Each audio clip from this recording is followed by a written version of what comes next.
Function, pumping it on to manipulate the market, flood it from the darknet, flood it from the deep web, keep it a secret. Every exchange got the nerdy brains trading on the frequent.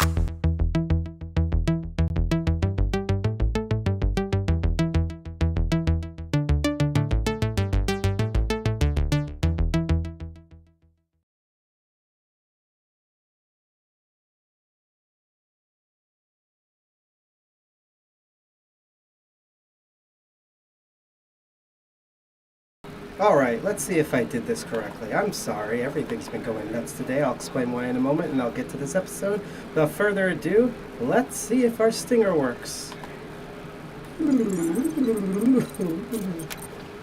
Hello! Finally got the room here at OS NYC, which is where we're broadcasting from. Now I can put my headphones down. Hi everyone out there.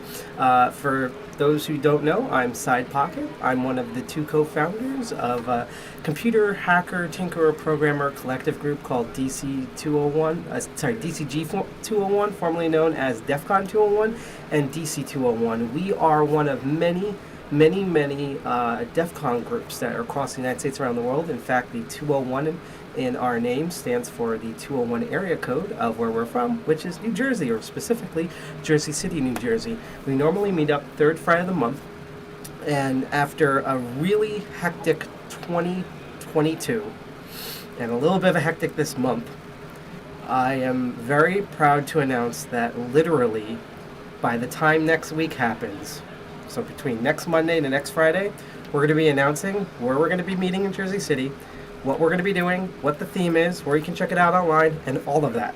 Now, I want to admit something in this episode because I'm going to also talk about why we didn't stream 2 days ago and why we're streaming today, because I feel like I owe it to you all.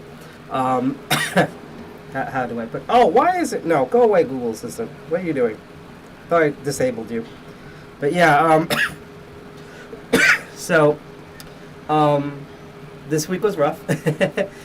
Basically, all of last week, I had been recovering from a severe flu. The flu was severe enough to the point where I actually took a COVID test. Came out negative. I have no COVID-19 whatsoever. Any variant. Nothing. Nada. It's just that's how bad that flu was. Which tells me two things, which is one, I'm getting old, so I definitely need actual boosters now. But two, is that sometimes life sucks. And the good thing is that at least we have this space. So you probably noticed that this is the first time in a long time that I've been streaming where we're in a non-distracted area. We're actually in like an actual, like this is a booth. Like this is an actual soundproof booth with walls and professional stuff. I'm not currently using it right now, but you can actually see there's like gaming PCs and stuff there. In the near future, because I'm going to be streaming here a lot more all in February, I will be using the direct equipment more often. And because of that, and also setting up today's episode, and I'm still recovering from the flu. I have no more symptoms, just a slight cough, and I'm very tired all the time. I also don't have the chat up, so I'm actually going to be going through our YouTube chat, and then I'm going to do the thing I should have did last time, before I got sick, and actually set up everything so everything works for our upcoming Master of Unlocking, which will be streaming a day early. It's going to be streaming this Saturday at 8 p.m. Eastern Standard Time, on time. So we're 2 days late for this episode, and we're going to be 1 day early for the other show. Isn't this crazy? But let me share some links here. So, if it will let me, here we go. You can check out our blog right here. I'm going to type it in. I have to do this manually because normally I copy pasta, but this is how I'll be monitoring chat for tonight's episode.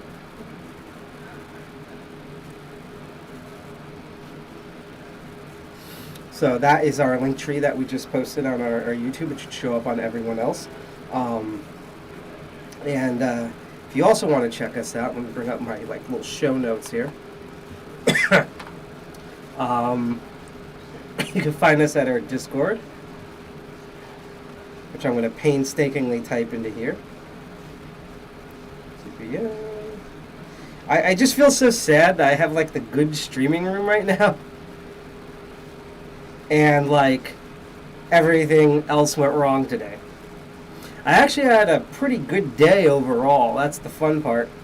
Because I probably just on the virtue of that I feel a lot better today. But that is our Discord right there.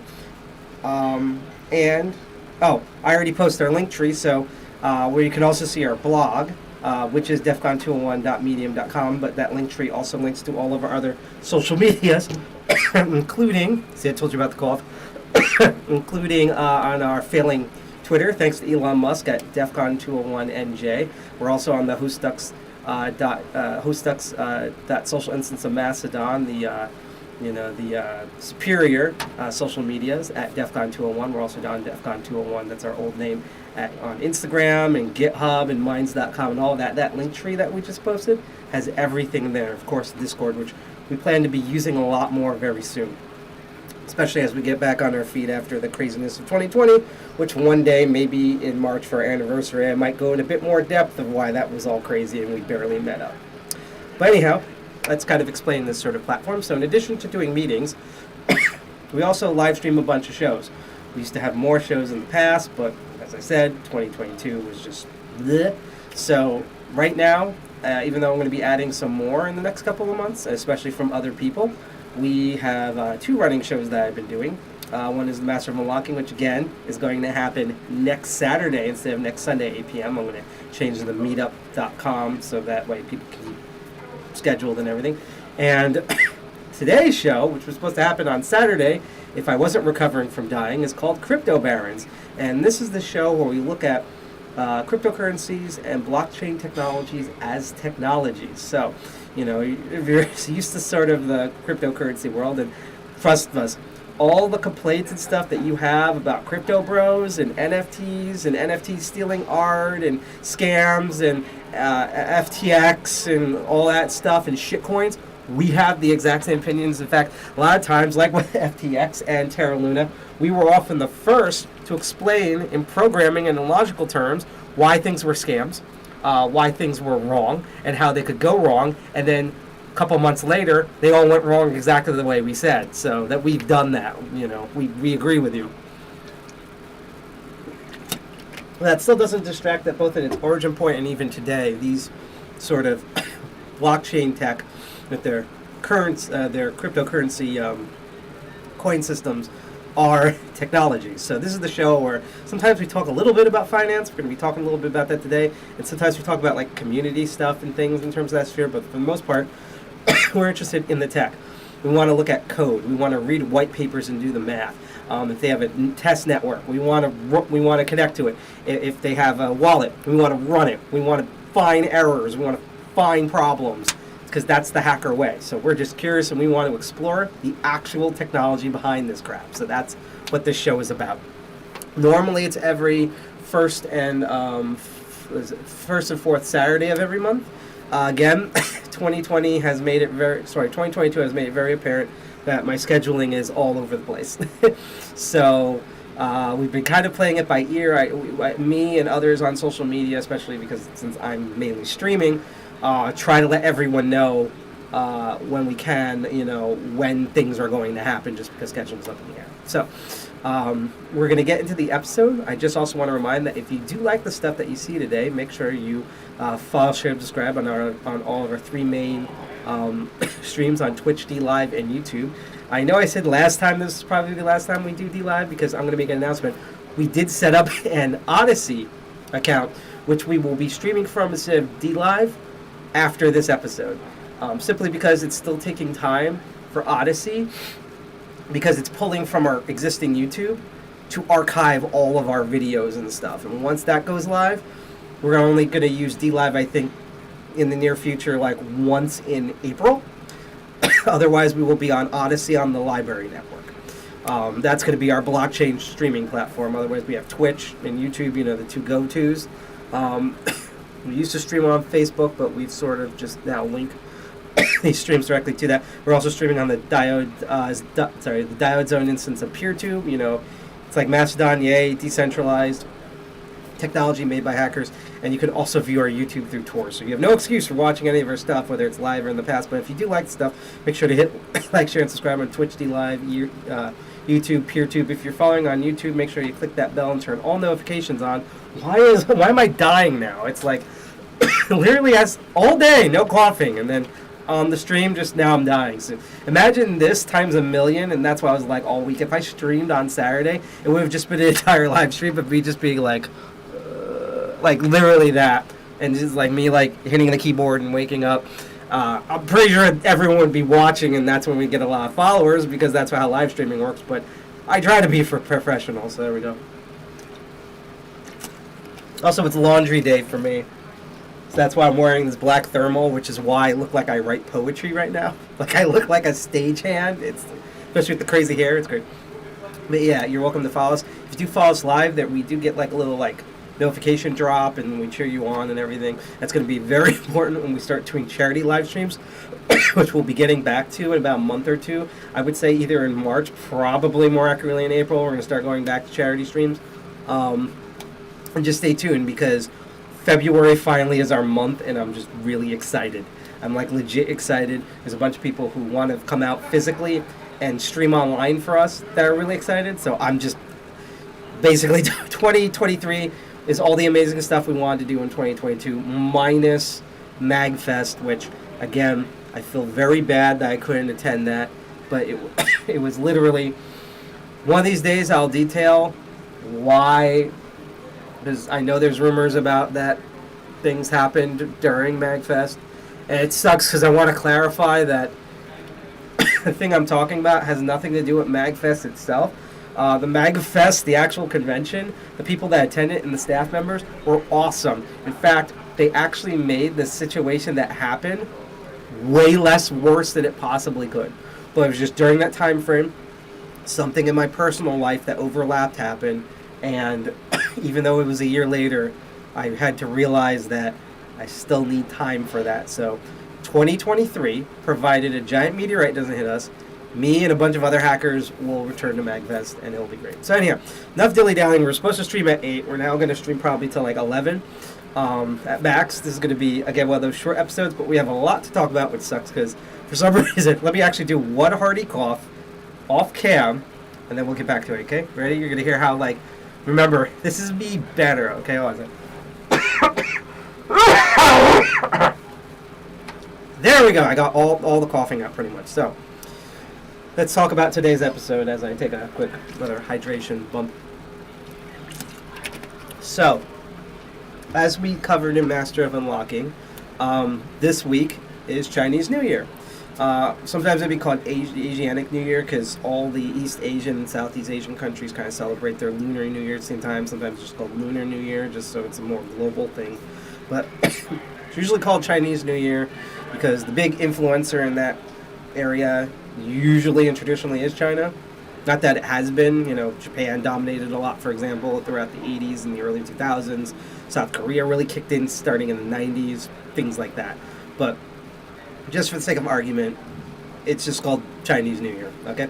And on Master of Unlocking, when we did lockpicking, we finally got to deal with the Lishi tool, which was really cool, and I'm still experimenting with it and stuff. It's really fun. I can't wait to own a bunch of Lishis just for my own amusement. That was just so cool to do. It's a very nifty little device. Not very practical for me, really nifty. So that's how we started. Here's how we're capping it off, which is this episode. So there's a lot of topics you could cover about China, People Republic of China, Hong Kong, Chinese figures, in cryptocurrency. In fact, the running joke is that, like, you could argue that somewhere between a third to a half of all stuff in blockchain and cryptocurrency probably originates in China or has engineering or business teams in China. I mean, hell, DLive, what we're streaming right now, in Shenyang, East Asian person, lots of Chinese people involved. You know, Tron, all that, that's them. That's them over there. You see that. In fact, I would say often the common countries that you'd see a lot of Americans, you see a lot of Brazilians, and a lot of Chinese people. That's kind of like a lot of the mix right there. It's not to say that there's not any other demographics. In fact, next month we're going to be talking about cryptocurrencies in Africa and how that's going, because they're kind of like the OGs with digital money stuff in a lot of ways, but a lot of it is in China. So it was kind of tricky to narrow down what topic I wanted to cover. Did I want to cover a particular cryptocurrency in China? Did I want to cover a specific figure? There's so many. What do I want to cover? And I want to cover something that has kind of more recently come up in the news, and people keep forgetting about it because, you know, black people keep getting shot, which is another reason why we delayed streaming the episode. It was kind of like a combination. I was sick, and we were trying to give like breathing time for all of that to happen. Okay, but what we wanted to cover, and it's interesting because we're going to overlap like policy and finance and the tech like all at the same time. So this episode, we're going to be covering the eYuan. Has a million different names we're going to go over. But essentially, China has, in the past year or three, deployed their own digital fiat system. It's not a cryptocurrency, but it is a legit digital version of their money. This is not you doing banking online like you do in America where, you know, you're dealing with a digital device, but you're sending fiat. No, the money itself is digital, but it's not using any blockchain technology or any of that. It has its own wallet, and we're going to go into who in China made this, why are they pushing it, and we're going to look at this wallet, which is where a lot of the tech's going to come in. You get to see me fumble around doing something that I actually have rarely done, and I've never done it in this programming language, using these tools. And explaining the tools is also going to explain why I was basically an hour late today. So, without further ado, let's get into today's episode here. We're going to transition to desktop mode. Here we go. Oh, so that's going to be a little hint of when we do the tech stuff on the side, by the way. Let's get that out of the way.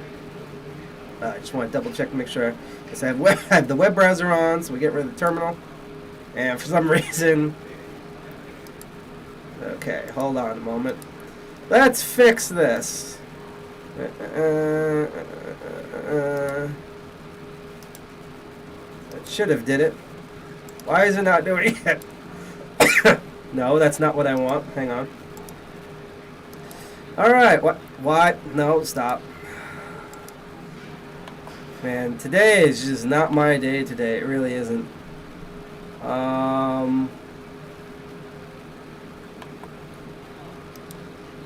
Okay, yeah, I know that I knew that was gonna fail.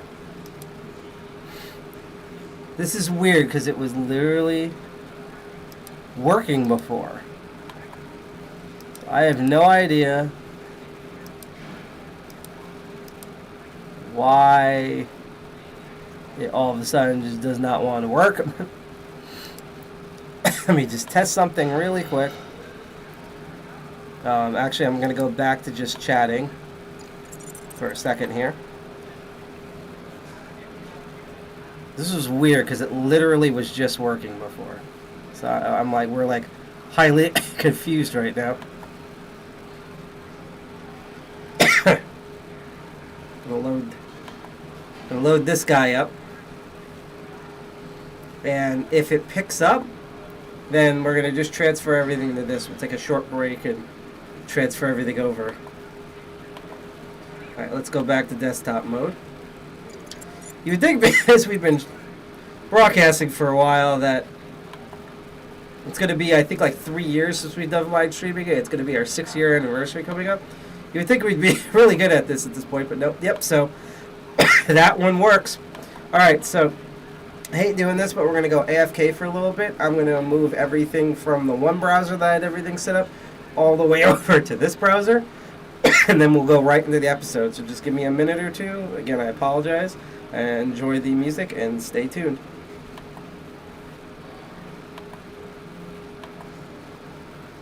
What the?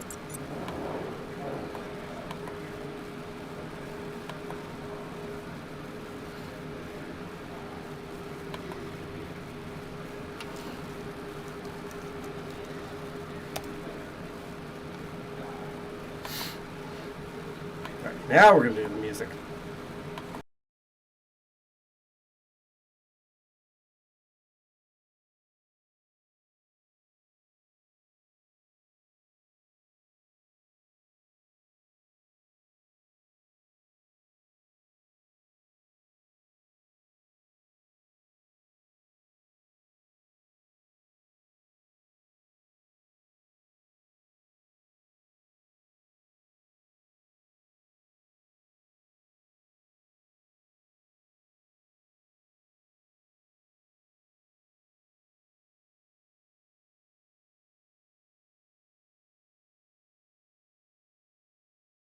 Alright, now music.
All right, let's see if we finally got this going.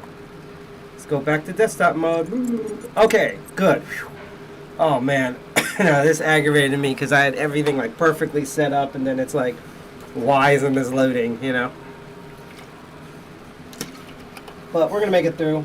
Probably not gonna spend any more than half an hour on this. So, again, that's our blog. You can see right there. Wrong browser. Here we go. Got it. Jesus Christ. dcg21.org. As you can see right here, it is. We haven't updated in a while, but we are going to be updating it very soon. And once I have better control over the website functions, our website will go back online. But without further ado, let's go into our main topic today, which is this. It's known as, and I'm going to screw up this name, digital renminbi. So the renminbi is kind of China's, like, that's their currency. So their banknotes and their coins is called renminbi. And this is digital renminbi. Also has a bunch of other names, such as digital RBM. It's also abbreviated on the market. You know how cryptocurrencies always have like those, like, you know, Ether is ETH. This is known as e-CNY, or the digital currency electronic payment, or DCEP. Is a central bank digital currency issued by China's central bank, the People's Bank of China, which this is the English version of the website right here. Oh, sorry, wrong page. This is the English version of the website. As you can see, they're celebrating Chinese New Year and all of that. And you know, this is the English page's official bank. Look at this handsome person right here, Governor Huang Shanghen at the Bund Summit. And this is like, you know, the boring banking stuff. They've been set up since, you know, that when they had the Communist Revolution, they had to set up a People's Bank, and that's what this is. And so what they end up making is a digital version of it. This, I'm trying to remember when it came out. So they began research on the digital currency in 2014 under, you know, the same handsome man that we saw, Zhao Zhangzhi. In 2016, Fan Yefei, a deputy governor of the bank, wrote, "The conditions are ripe for digital currencies which can reduce operating costs, increase efficiency, and enable a wide range of new applications." You know, things that people in cryptocurrency, I'm making it a little bigger, have been saying forever. So now this is easier to read. Wikipedia has this whole new visual layout thing I'm still getting used to. So now I don't have to double the screen zoom in order for it to work. So I'm trying to remember when the actual application actually opened. So the testing started in 2019.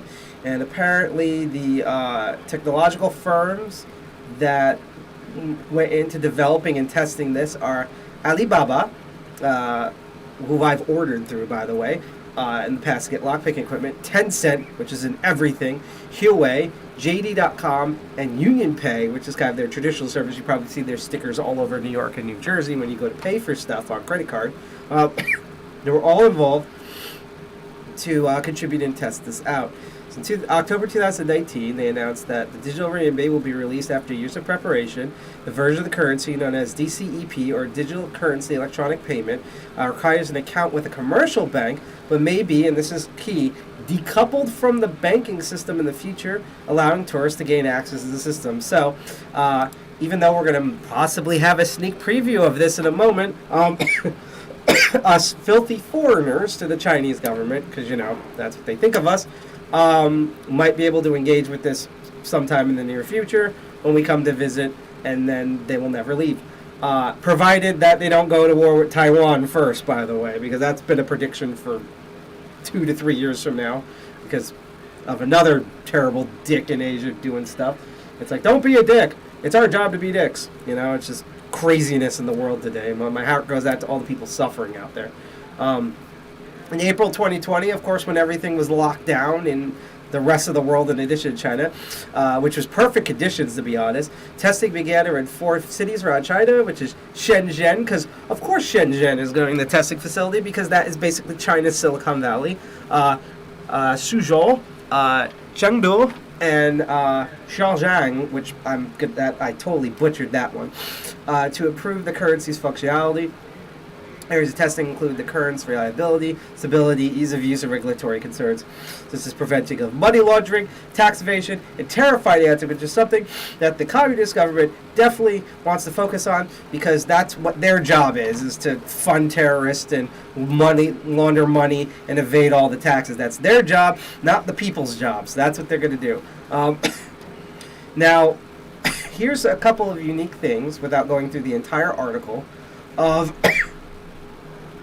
what like some of its interesting features, right? So, first of all, you can interface this on ATMs. There is a application for this on iOS and Android, which we're going to try to take a look at the end here. And we also have, it's proper with not only the Chinese banking system, but also global banking systems in general. We're compatible with the Chinese yuan or renminbi.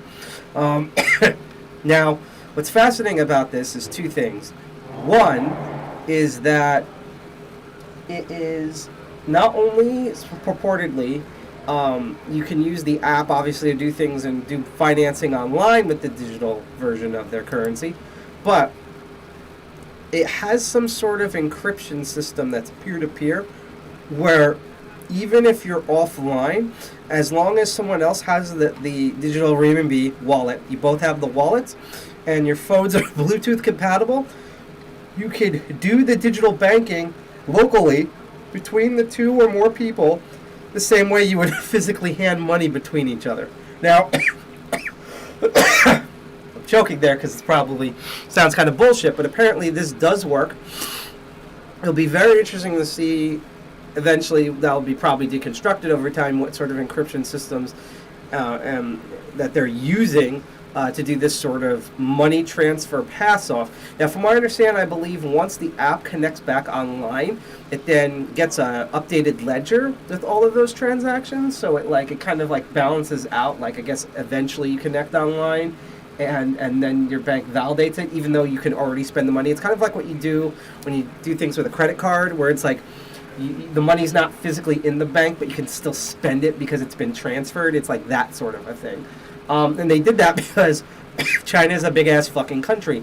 And so even though it's kind of like the United States to some degree, where it's very concentrated around the cities, especially around the coastal areas, and a bit on the other borders, and along, of course, the Yellow River, but there's a lot of empty space with farmland and stuff. So they didn't want this just to be an app for city slickers. They wanted people in rural, disconnected areas where they barely get internet, reception, TV reception, etc., to be able to be involved in this banking system. And I think that's kind of cool, and that kind of sounds like some of the stuff that we were speculating with Holochain, where because Holochain is completely decoupled from the blockchain is truly stored locally. That means you can actually use that chain, the Holochain itself, off the network. As long as the chain exists, it can still be in use. So if everyone has a copy of it, even if they can't connect to it the internet, you can peer-to-peer connect the chain with other people offline. So that's kind of an interesting comparison, that Holochain is just very recently started to kind of stamp this out, and China's already gone through this between 2014 to now. The second thing, and what's really, really important here, is that it is not a cryptocurrency.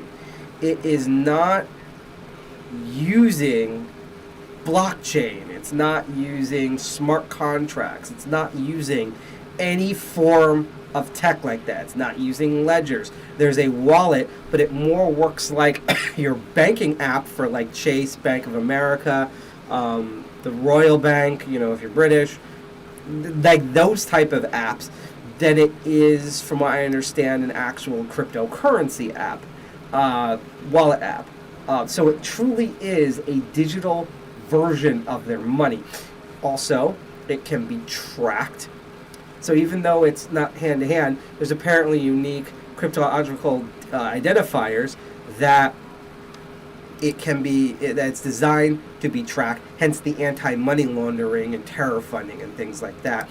All of your banking is public, and it is definitely all the stuff that you do with this just like with your physical money in China, is all tracked directly by the People's Republic of China, the actual government. Now, there's kind of a question here, which is, if China seems to be super invested in cryptocurrency. There were some of the earliest adoptions of Bitcoin. You can throw a rock and hit like 50 major cryptocurrency projects. So the question then becomes, why are they making their own? And the simple answer, which is that this competition. Even if they make their own blockchain-based thing, one, a lot of other countries that they do banking with are skeptical of this sort of tech, especially with now the perception of blockchain tech, mostly deserved to be honest, has been seen as like frauds and scams. In fact, my favorite thing, which I wish I brought up in a tab here, is that my favorite last year's article, one of my favorite Onion articles from last year, says that they made the announcement that major U.S. banks will now finally accept crypto after the FTX engagement, because crypto has now proven that they can fuck people out of their money just like a real bank does. And like that's what I mean by that. That like when you think of cryptocurrency, you think of the Bankman incident. You think of that whole circus. You're thinking of what Binance is going through. You're thinking of the 8 billion hacks that have happened this year. I do agree with everyone else that they say that cryptocurrency right now has a PR problem, but it's not like, oh, we're awkward and we have a PR problem. No, it's that all of your major stuff has exploded in your face, because that's what happens when you have questionable engineers and snake oil salesmen from the traditional fiat world dictate your technological product. This is the result here. And so, like, even with, like, coins like USD coin, like, China could have easily made a cryptocurrency that was a centralized stablecoin crypto. They didn't. They didn't want any of that because, A, they wanted to be compatible with more traditional banking systems. And what's more important is that even if it's done by a Chinese citizen, it is still an independent operation. It is also still cryptographical to some degree, which means that they would have to look into things. It would just be a giant mess. So they are launching this not only to digitally prepare themselves for the future, but the way they're digitally preparing themselves for the future is that in addition to making this new digital yuan, they are now going to be passing a lot of laws they've already had limiting cryptocurrencies, limiting Bitcoin. And their whole MO is that they're going to strangle all of crypto out of China, so that the only thing that is left is the non-crypto digital yuan. And basically they will have their old fiat system back, except now done digitally. They want the success of the Chinese cryptocurrencies, but have it be completely controlled by them in a traditional environment. They want to have their cake, eat it, and fuck it. That's what they want to do.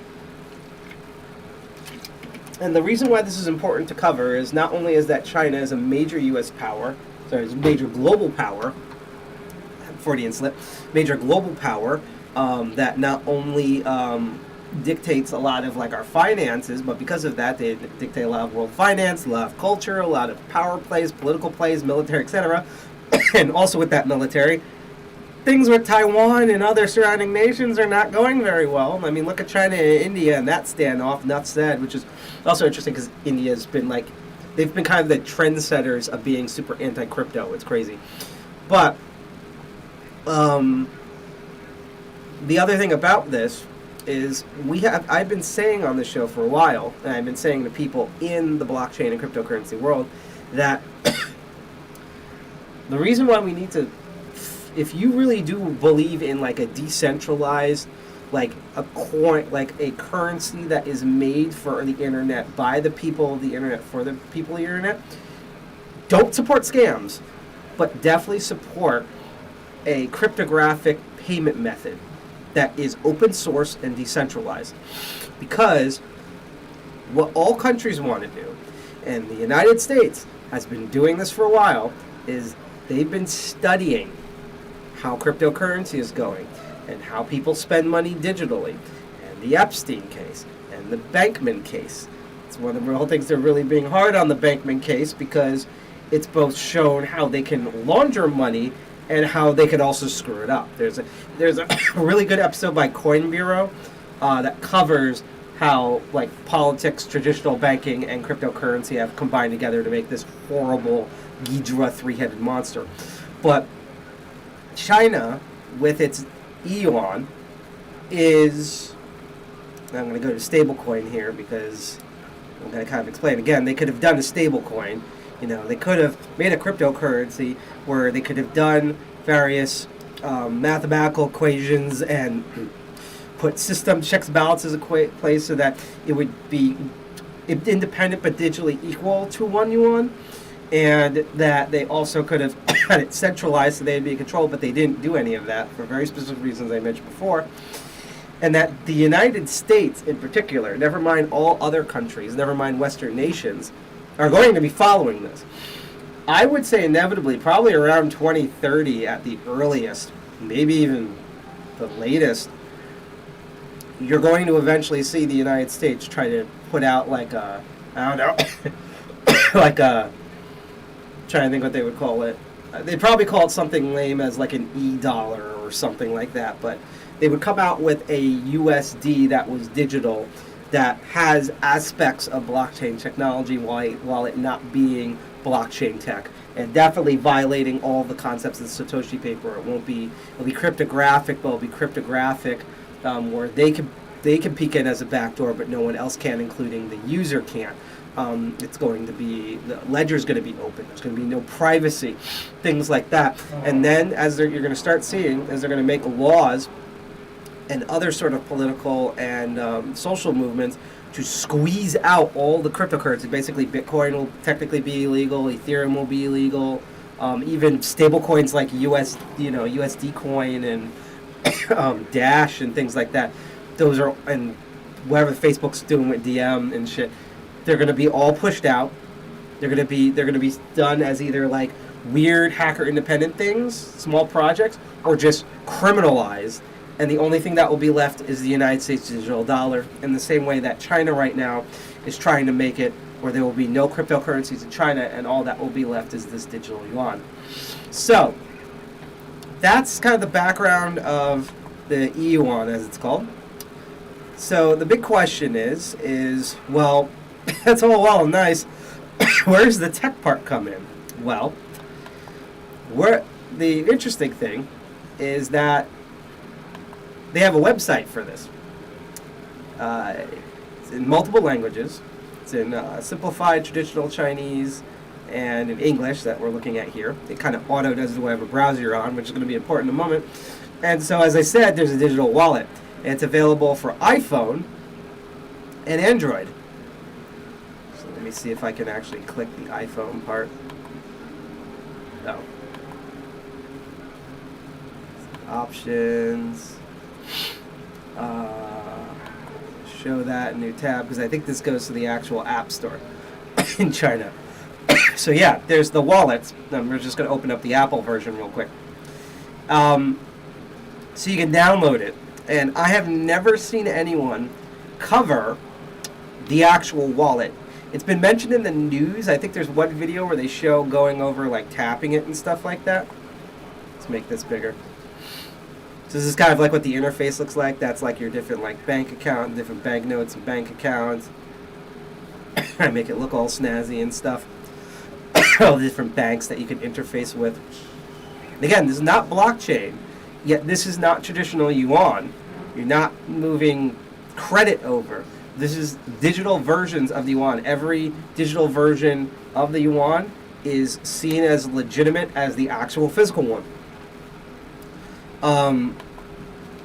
But I haven't seen anyone talk about or cover any of this. And there's a thing I've always wanted to do that I haven't done in a while, which is a hacking and digital forensic technique called reverse engineering. So for the next 20 minutes, you're going to watch me fumble to try to attempt to reverse engineer this app. Probably not to find any real security flaws or anything. I just want to see if we can look at the code for this. All I want to see. And if you are on Twitch, and by the way, just a reminder, if you like the content that you see so far, you can like, share, and subscribe us on Twitch, DLive, YouTube, and PeerTube. The first three, we get notifications for them and cheer you on. If you're on YouTube, make sure to hit that bell and turn all notifications on to be alerted when we go on live or when we upload an independent video, because YouTube is also a poorly coded website and doesn't do that by default. And you probably have also heard in the news like all the other dumb, crazy stuff they've done against creators because they're fucking assholes.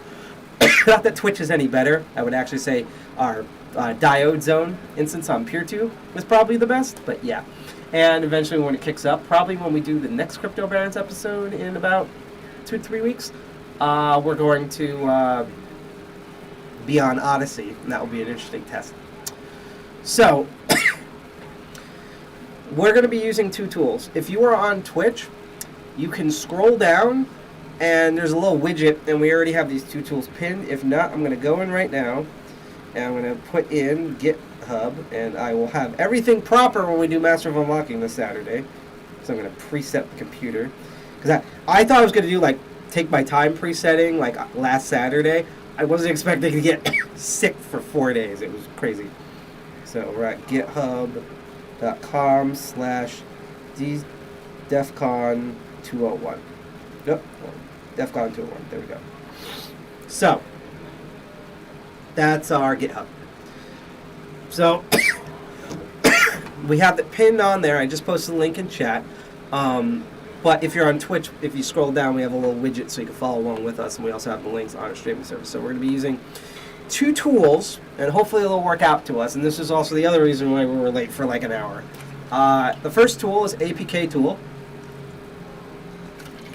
This was the one that was the most easy to install. And by the way, normally we would load up our Linux instance, our subsystem. However, due to memory stuff and for ease of use for this episode, we're actually going to be attempting, keyword is attempting, to use just the base command line in Windows. So just putting that out there. I know, boo, Windows. But just for ease of demonstration, and for my brain, and apparently this was the easier way to do this. What I'm about to tell you how I had to install these tools, we're using the Windows versions of all of these, which was actually a lot more complicated than usual. So we're going to be using APK tool, which is a tool for reverse engineering third-party closed binary apps. It's a wonderful open source tool, and I've never used it before, so this is going to be fun. It disassembles resources to nearly their original forms, including the .arc files, the DEX file, PNG, and XMLs. It's going to be the DEX files we're going to be targeting here, by the way. You can rebuild and recode resources back to binary, back and forth, binary and back, the APK or the JARs, organize the handling for the APKs, and a little bit of debugging stuff. The crazy thing is, I have done reverse engineering for Python. I've done reverse engineering for Rust, Ruby, never done it in Java, and that was part of the reason why I was late setting all this stuff up in Java. And you need Java 8 because everything in the SDKs, well, the APK files and everything is entirely run through Java. And speaking of that, the other tool we're going to be using that we also have on GitHub is JADX or JADX or JDX. I don't know how you pronounce it. I'm going to call it JDX. JADX. I'm going to call it JDX, just to make it easier to roll off my tongue. So JDX is a DEX to Java decompiler. So you can use command lines or GUI, and it produces Java source code from Android DEX files and APK files. So essentially what we're going to be doing is we're going to be using the APK tool to actually tear apart the APK in its different chunks. And then we're going to be using JDX to actually look at the code. And that's all we want to do. You know, as I said, we'd like to look at code. Normally we have a convenient GitHub, but because this is the fucking People Republic of China, and they're all about secrecy and stuff, we can't look at it. So now we get to actually show real hacking, and we're going to be attempting, keyword is attempt because it might fail, reverse engineer this. Now, I wasted literally 40 minutes setting up these tools. The APK tool, and apparently for both versions, setting up in Linux apparently is way harder, and I would have, especially for JDX, apparently I would have ran into the same issues on Linux that I did in Windows. So has the same thing, and I'm going to get into that in a bit. But this was mostly easy if you look at the install instructions on here. When we get to that page, the Windows version is you download the wrapper script. It's very similar actually to all different versions here. It's very similar actually to the Linux version.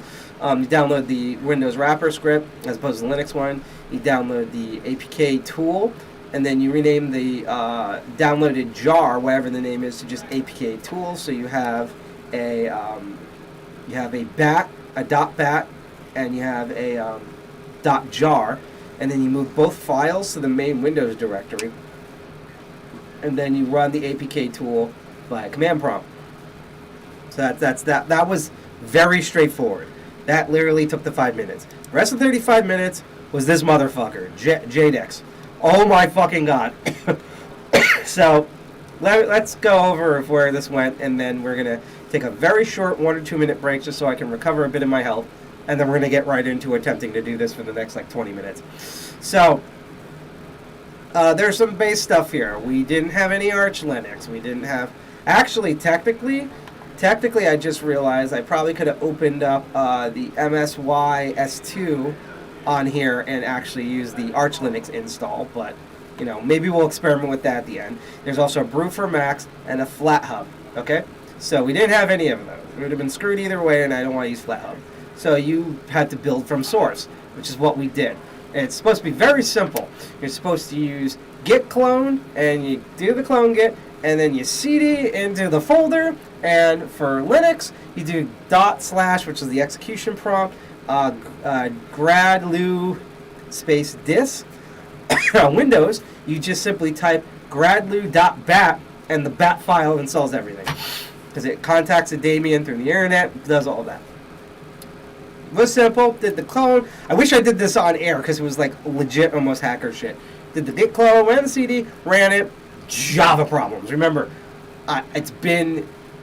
I don't think I've actually truly done it. This might shock people, okay? I'm trying to remember the last time I truly ever did something in like Java, and I don't think I have actually done anything in Java since like 2015, 2016.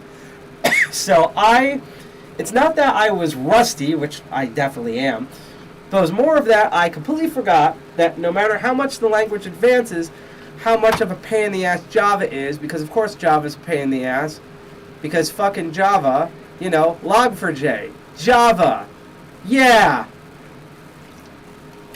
Like, as much as we like to bitch about Python and Rust and Go and all of that, Java's like the OG, like having your brain melt and be on fire because of this sort of stuff, because it's so anal. So we had all these errors, and the problem was, I'm like, okay, I have Java installed. Why is it not running? And the problem is this here, which they need to be like way more specific on. They need to highlight this. See, I thought because I had the APK tool, which needs the latest version of Java 1.8, whatever, I had all of that. It needs not only the Java development version, but even when I got that, having a very similar problem, I could not find it. Could not find the .exe for Java. What the hell? You actually have to take all the stuff that's in the normal Java 1.8 that the Java SDK doesn't have, and copy it over to the Java development side.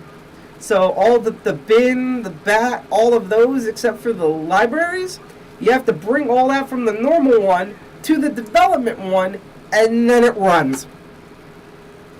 That's what took me forever to figure out, because I was going through, I was changing directories, I was juggling between the program folders and the program for 64 bits and going on, and I realized, oh, they mean the development version, and I did that, and I'm like, nah, I did that, and I declared where the, Java is in the executable sections of Windows. Why isn't it fucking running? I look it up, apparently it's the same pain in the ass problem on Windows, and I didn't even find Stack Overflow or ChatGPT or the Mermaid or whatever the hell people are using. It just clicked on me that, wait a minute, it's trying to find something that's in the normal version of Java, even though it's looking in the Java SDK. So you need both versions, and you need to copy pasta all the stuff that's missing, that the development kit is missing from the normal commercial release into the development one, and then do the whole run the bat file, and everything fucking runs. I wish I could have did that live, because you would have seen me be a sad genius on air. But that's that. The last hack that we had to do before we're going to get into our whole thing, and I just want to demo this, is, as I said, the wallet has its own web page. Now we have a problem because it does not have, like, all it does is show the, for Android, it just shows the QR code. It does not show the link to the Android store. Now, one way you could get around this is by using your QR code scanner for your phone, grabbing the URL and like emailing it to yourself, or do like a note share. But there's an even more simpler way that I always recommend, is actually in my red teaming browser thing that will hopefully come out in a month or two, because it's finally done. And you won't be able to see it, sadly. Is actually, let me actually do the desktop mirror mode so that you can properly see this. Hold on. So I'm going to turn on display capture, and we're going to turn off the web browser here. So you should be able to properly see this now. Here we go. So it's called Chameleon. It is a user agent switcher, and for, I mean, you could use it just a default user agent switcher if for some reason you're on Chrome or something. But for Firefox, oh, this is the GOAT. Let's put on dark mode. This is the GOAT user agent switcher, in my opinion. There's a lot of not only just good user agent switcher stuff, but a lot of good privacy and security stuff for your browser, so you don't have to put a ton of extensions on it. So all you need to do is go into Chameleon or user agent switcher, and you go not real. You turn off. You don't do real profile. You go into Android. You choose the latest version of Android. So we're going to do the phone version of Android 11. So that's now selected. Click out of that. Now I'm just going to switch back to normal browser mode, so it doesn't look weird. So you got to see me actually switch the user agent there. And now we're going to reload the page. And now, because we switch our user agent to say, hey, we're actually Chrome on an Android phone, it loads up the actual Android version of it, and that's the download button. And I already, just so we wouldn't waste any more time than we had to, I've already downloaded the APK of this. So we're going to go on a short break. We're going to play a little bit of music for about a minute or two. Promise it's going to be a minute or two this time. And then we are going to attempt to reverse engineer this bastard, which I haven't done in ages. I haven't reverse engineered since, I want to say, since like 2 years ago. And we're going to do the first time ever for me reversing engineering a APK Android file and trying to use Java with command lines. This is going to be so fun. This is going to be so fun. Give me a short break, and we're going to get right into this. And cross your fingers that this works. So here we go. Enjoy the music for a little bit.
All right, let me just double check here with the sound, and then let's get into this and let's see if we can actually reverse engineer what's going on. All right, so just give me a couple of seconds here. I just want to double check that the sound's properly done. And as soon as I'm able to hear my voice, because we are in a slight delay here, and I should actually say while I'm doing this that if you like the content that you see in here, definitely like, share, and subscribe to us on Twitch, Live, and YouTube. If you're on YouTube, make sure to click that bell and turn all notifications on because YouTube sucks, and that's the only way you can properly get notifications from us. And I hope you're enjoying the content. I also want to warn that when we end this episode in about 15 minutes, if you're on Twitch, stay around because we're going to raid another channel. If you're on YouTube, you'll be forwarded to another awesome live cryptocurrency and or hacking video. So stay tuned if you're on both of those. D-Live, sorry, out of luck. Again, we're going to depreciate you until April. So those are the only two bonuses you get. So I think we are about to hear my voice here. So I'm sorry this is taking a while. I didn't realize we're at that much of a delay. Holy crap. My voice should be kicking in any minute now if I did this properly. God, I love this room. I'm going to be like renting this room every day. Awesome. Perfect. All right. Let's get hacking. Haxor time. All right. So let's get the terminal back on here. So this is Microsoft Command Line. And I'm going to show off two quick things here before we get into the nitty-gritty. So first of all, I just want to show that we actually do have everything properly installed so that if everything screws up, you know that it's just because my life fucking sucks and not because I didn't try to do this properly beforehand. I just want to show that we did, let's see here. So we actually did do the whole install JDX. There's the folder and everything's been properly installed and worked. Now we can back out of this. Now that we got to base C, I can type in the name of the tool. As you can see here, APK tool is installed at that direct route. So, and let's see if I can actually bring this up real quick because I should also have this on hotlink. I just didn't think to do this beforehand because I'm a genius. Let's go into our internal memory, download. So if I can also bring up this, there we go. You can now also see that we have the APK in there. That's what's called e-CNY. e-CNY.apk. That's the APK file we're going to attempt to target here. So we're going to first do the APK tool, and we're going to target that exact destination. So cross your fingers, or as I guess they say in let's get the proper pathway here. I guess as they say in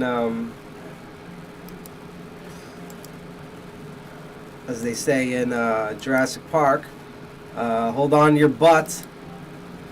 So here we go. Kind of nervous thinking about this.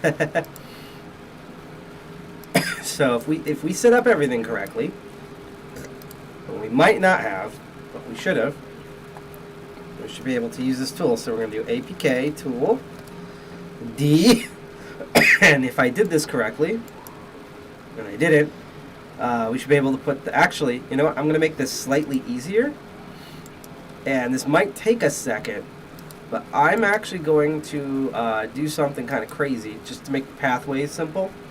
I'm actually going to go back into PC. I'm going to go back into my normal C directory here. And I'm actually going to copy pasta the APK into my C. So that way I'm just going to type the actual name of the APK file directly. So now that I've copied it over, and I did that through Windows in the background, that's why you're not seeing me do like dumb terminal magic here. I'm going to type in e-CNY.apk,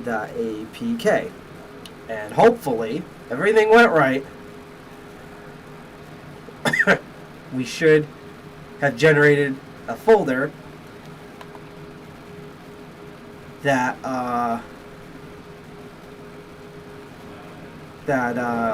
actually, I have a new idea. Hold on. Let's go in. I'm gonna create on. God damn it. Oh, shut up. No, this is a lot of like not saying here. I'm not trying to delay things. It's that I'm coming up with potentially good ideas as I'm thinking about them. So what we're gonna do is I'm gonna create a new folder that's just gonna be called APK. So now that's in there, and I'm actually gonna move this, continue, into that folder. So that way, because you have no idea how many times I've like unzipped things or unpacked things, and you think they're gonna be a separate folder, but it just vomits everything in that directory. Oh, why are you doing this? No, no, no, go back, go away, go away, go away, go away, shut down. I did not want to load up the emulator. I have to waste time exiting. There we go, there we go. I don't want any of you anymore. Just exit, hate you, okay. But you have no idea how many times I've attempted to unzip things or whatever, and everything just goes into like a bad, like it just vomits everything instead of creating separate folders. That's why I'm being all bleh, because I'm trying to come up with like good ideas as I'm thinking about them. So we're gonna go back to terminal, and I'm actually gonna do the folder path. So let's see if we did this properly.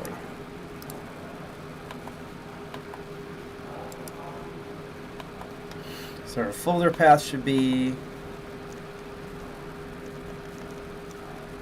/APK /e-CNY APK. We're going to hit enter. Oh, wait a minute.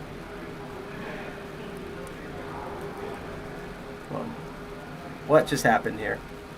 That was not how I was supposed to type out. Hold on. It's the APK /e-CNY APK. Alright, hold on to your butts. We're probably going to get an error. Alright, so it's loading it up. EX cable, it's decoding. Android ManiaFS XML resources. Table file. From the local into the APK framework. Massive packaging. Regular massive packaging, decoding file resources. So far, so good. Hopefully this is not going to take 50 years. Let's all hope for that.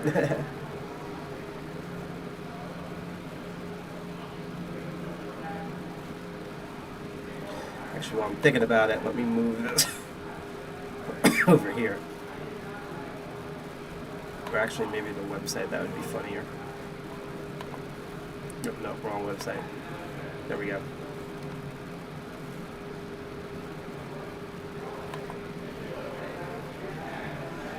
Alright, so now it's decoding the file resources, it's decoding the values, and I'm not saying that I'm like an uber elite hacker or anything, but it's to me very important to do this live because one, when I make mistakes, boy am I bad today. Again, I was perfectly fine talking, no coughing, no limbs falling off, all day today. As soon as we started streaming, it's like death.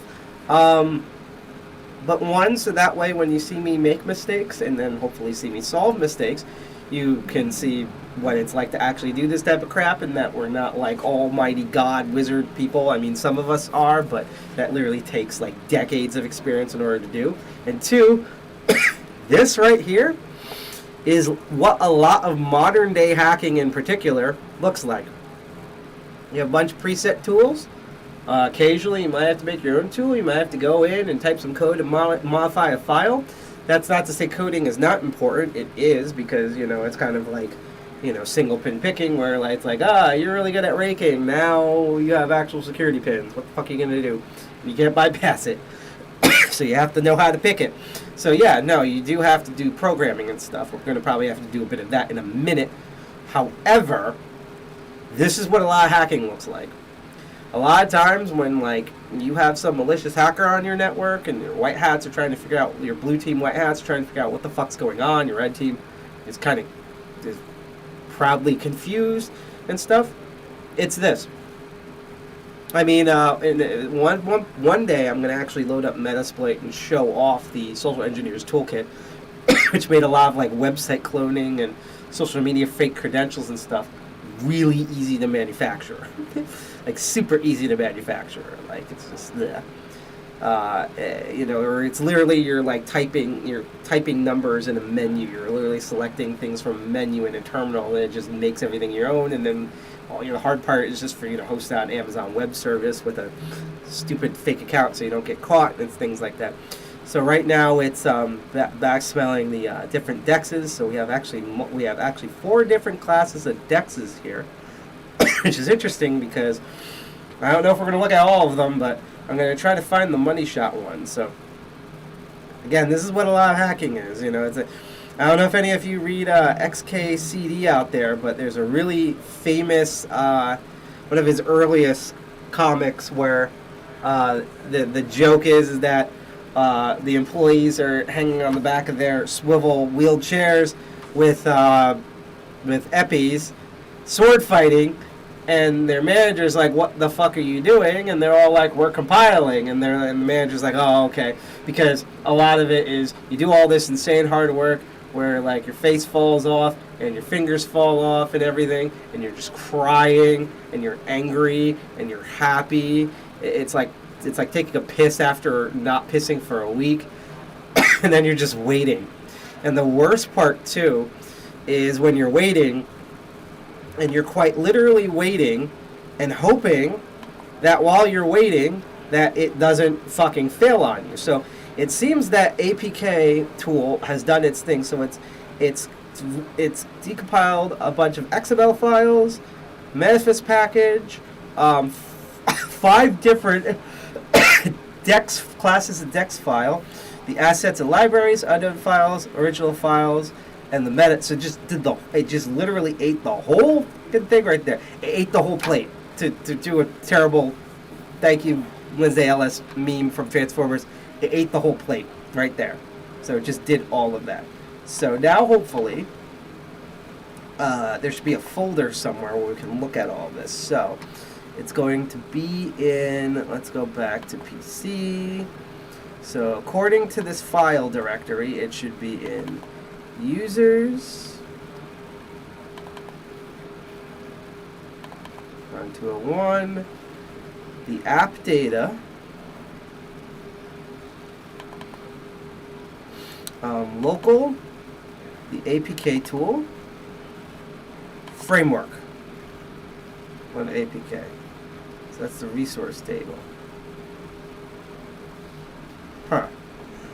Alright, so let me just double check my notes to just make sure that we got everything that we needed here. Let's see.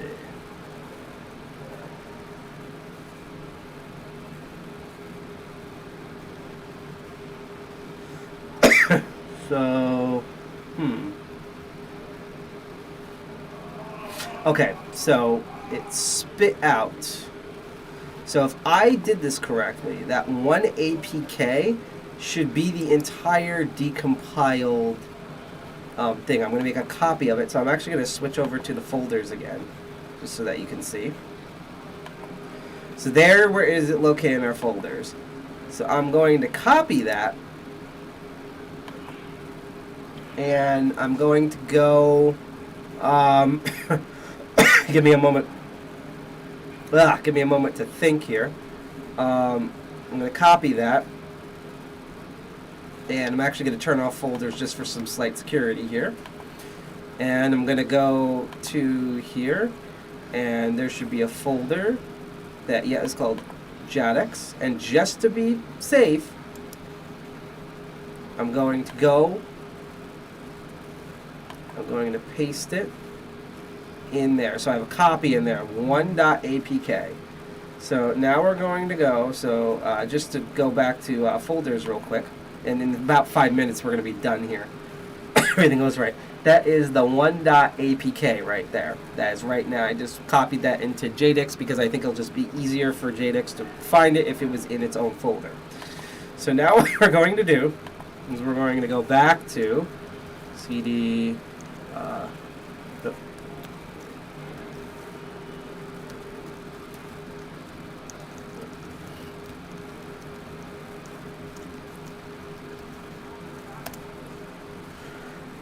So now we're in there, and now we're going to do JDIX. And so this is, we're going to use the GUI version of it, and we're going to do JDIX, GUI, and then the APK that was spit out, which, if I remember again, is just simply one APK. Let's see what happens. Hold on to your butts. Not recognized as internal. Huh. That's interesting. Alright, let's try this again. JDIX GUI 1 APK.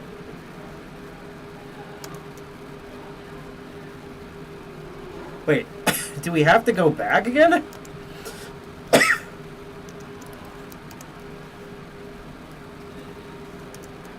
Let's just try it from C again. So, let's go back to that file path name again.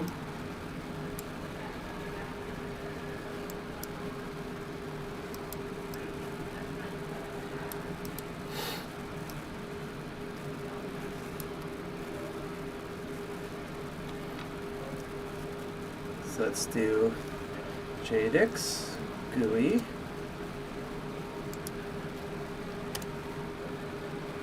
Not recognized as an internal external command. Operational program or batch file.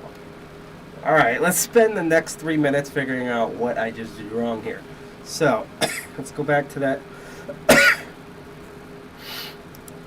go back to the documentation here. We're going to go back to the web browser mode in a second.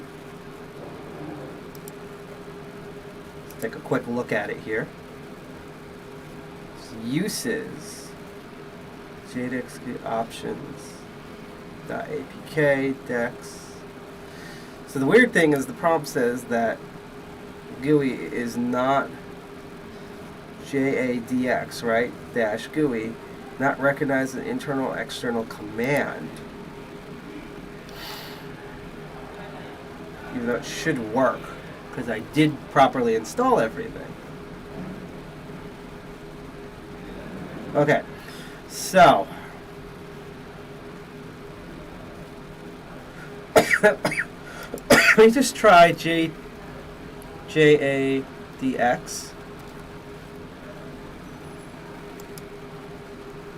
and just see what happens. It doesn't do that either. Okay, so next experiment, and we might not see anything until later, but I'm going to do this. So, a lot of times when I can't get something to work in the command line prompt, I somehow can get it to work in goddamn PowerShell. So I'm going to try the same thing here. So we're going to CD into JDX. Okay, and actually let's switch back to terminal. PowerShell. And I have to resize the window because it just ate everything. And of course I'm going to have to resize it again when I do command prompt. So it's a little squinty right now, but I think we'll all live. Might be able to do like a properties. Let's make the text a lot bigger maybe. There we go, okay. So let's just try this. So let's try, once again, JDX GUI, and then the one APK. Not recognized as the name of the spelling and the name of the path. Verify the path is correct again. Okay. So how about JDX GUI, and I'm actually going to go into the folder again. Properties. Let me just do, I'm just going to do copy in general.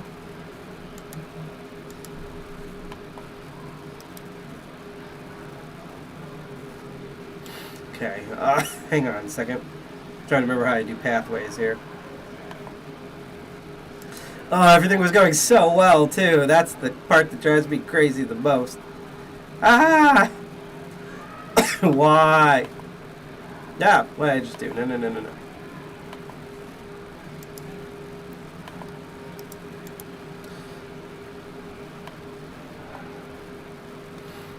/1.apk.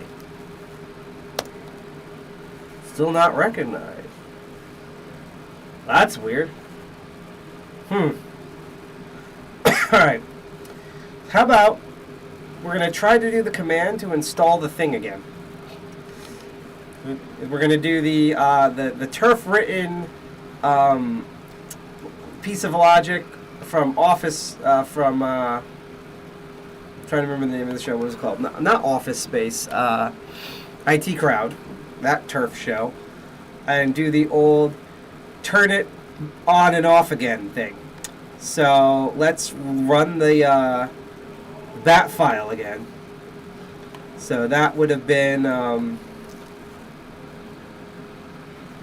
gradlu.bat. Not recognized.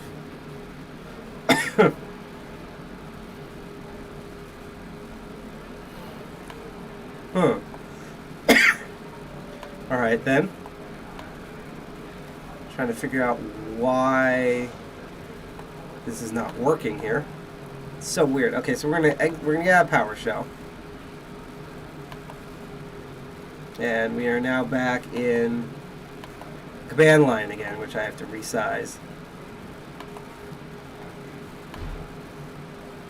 Okay. So let's try that here. So again, we're going to go CD into users. I'm just trying to do it piece by piece to make sure I'm not going crazy here.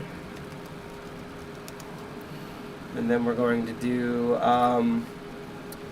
the command again, which is gradlu.bat. Probably going to be like, oh, you already installed this already. Like, why are you doing it again? Not be reused. Starting daemon. Idle. Because it like installed flawlessly last time. Hopefully the stream won't crash. I'm going to give this whole thing like an extra 5 minutes unless someone knocks on this door. And if nothing happens, then I guess the Chinese Communist Party has stopped us here. So yeah, this is exactly what it looked like when I did the install for this. I'm also now wondering if maybe I have to actually run the same file again as opposed to that one that it spit it out. That could be another thing. So we're going to actually run this. And then we'll try the 1.apk again, and if that doesn't work, we're going to go back and we're going to run the original file and see if that works. Yeah, technology. Why is everything in technology so hard? Because again, my first time doing it with the APK, and this is my first time ever doing this with Java. So, yeah.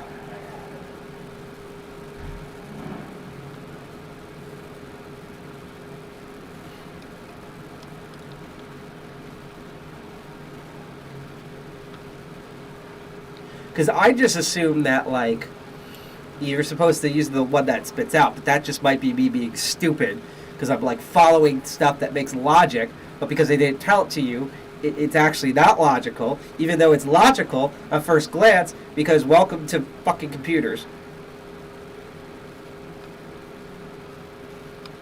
Yay.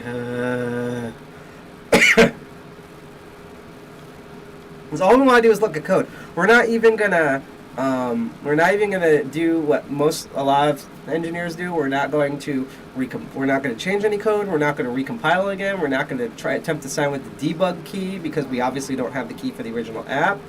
We're not going to bundle it with anything. We're just going to we just want to look at the goddamn code for the actual application. All right, so that was done. So let's try this again. So we're going to try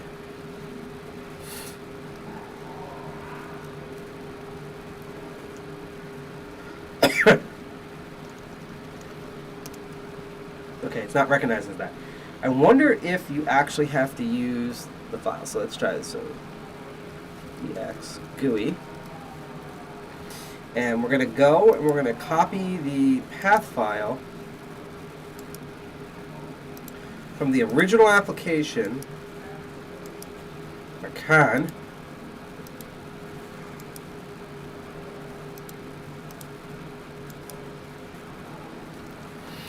See if this works. Nope.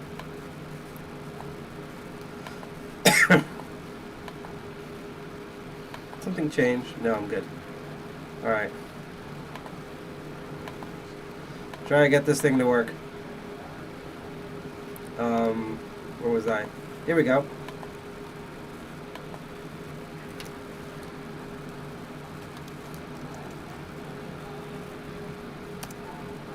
Still saying that. Alright, one last measure. We're going to copy the original file. Copy. We're going to copy it directly into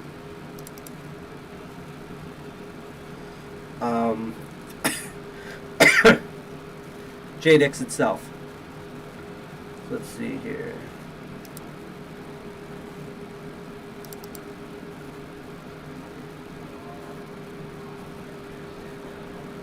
I'm trying to remember where I put this.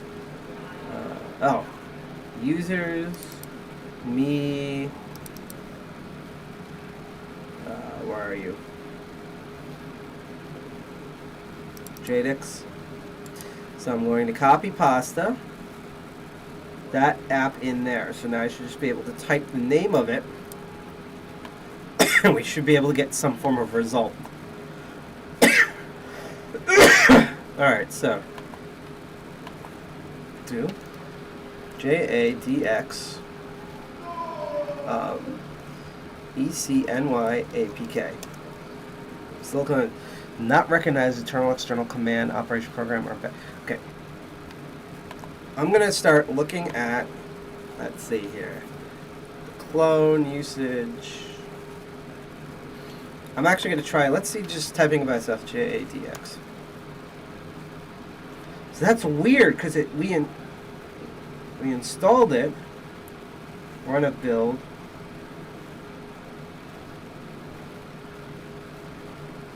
Oh, hold on a bit. Figure project. Okay, hold on. And JX will be placed in build. Okay. I just got a big brain moment because I didn't bother to read what it was spitting out to me. So, it says run, to run a build, run gradlu task. Run gradlu task. So hold on.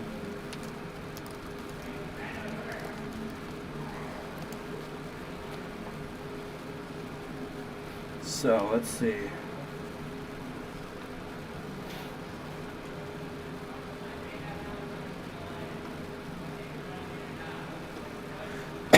Oh, just gradlu and task. So hold on.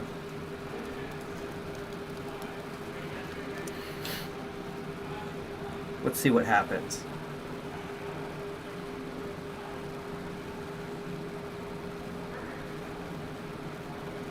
Oh, so now it's configuring. Okay.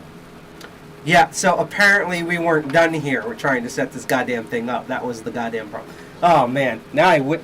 Like, I'm not yet better enough to consume alcohol. And, of course, because I don't have the mature filter on any of the live streams, I'm not going to drink alcohol on air. And I will also promise you that despite there being a bar here, that I'm not going to drink alcohol because of my condition. My throat's already bad. I don't want to burn my throat. But boy, do I wish I could drink alcohol after realizing that dumb shit. So I just want to try it again. JDX. It's still not that. Let's see. Build all the successful. Okay. So I'm actually wondering if it's actually Groodlel that is actually the function and not JDX. So we're going to test that. And just want to remember what the file was called again. e-CNY. Actually, let's try the one APK again. 1.apk. Let's see what happens.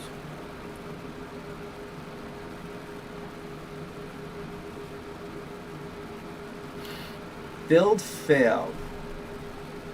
Date. Let's see. Test here.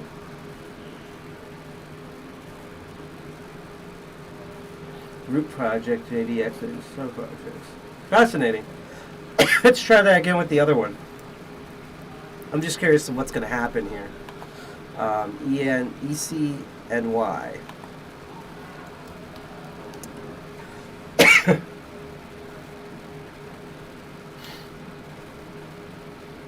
Okay. Build failed with an exception. What went wrong? Test. Found in root project, JDX, which is weird because I did put it in there. So it's like.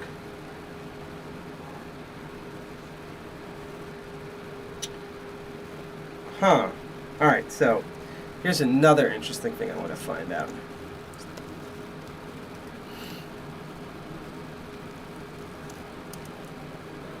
Okay. What's going on here?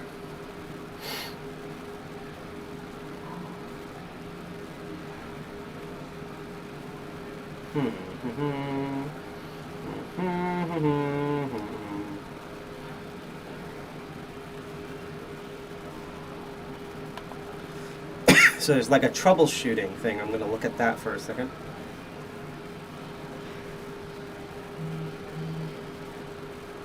And a RAM. Not that much.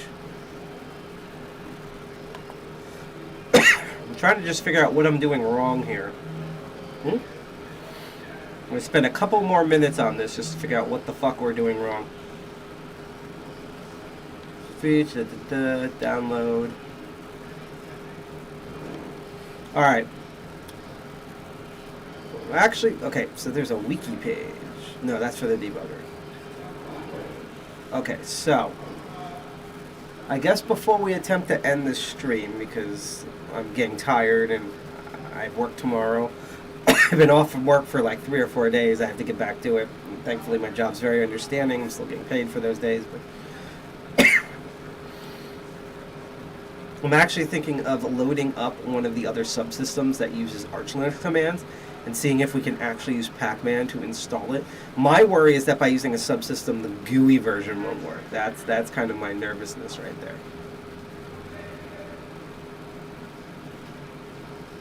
Now, here's another interesting thing. I want to try this real quick. Because that might not be why it's not working. Let's see. Grad. Blue. That. Dist. I want to see if that makes a difference right there.